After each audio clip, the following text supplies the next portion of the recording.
Hey guys, it's Fitness Friday time again, and Silaf and I are joining you today to talk about the shoulder.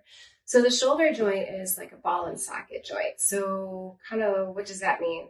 So it's most vulnerable to injury because it's just sitting there like a golf ball at a tee. Right. So with that, it's the most mobile but the least stable joint in the whole body. And one of the most common injuries we see is rotator cuff strains or rotator cuff tears. What kind of patients do we typically see with that coming into our office? It's a lot of baseball, softball players, pitchers, mainly, and also in the general population, they could reach and grab something the wrong way or do something in a repetitive motion. Right. So sometimes our factory workers or people that are doing repetitive things through their jobs, we see those kind of injuries pretty commonly.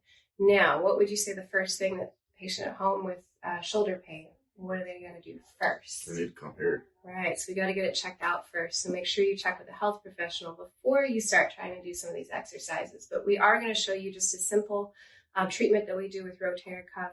Remember, it's pretty intense as far as treatment. So we do put you through some therapies, some exercises and things like that.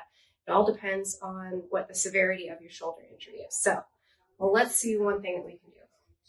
Okay, so Silaf is demonstrating one of those exercises we're going to have you do to stabilize that shoulder joint. Notice his thumbs are pointed in a thumbs up position, and you're squeezing, right? Squeezing through the scapula. Yes, ma'am. Good. The core is tight. Are you kind of activating the low back muscles a little bit for stability? Just a little bit. Good. And then he's just gently, it's not a big motion either, if you'll notice that. And just kind of a gentle hold at the top and release. Good. And about how many repetitions are you going to do with those? 3 sets of 10. 3 sets of 10. Awesome. Thanks, guys. That's your Fitness Friday.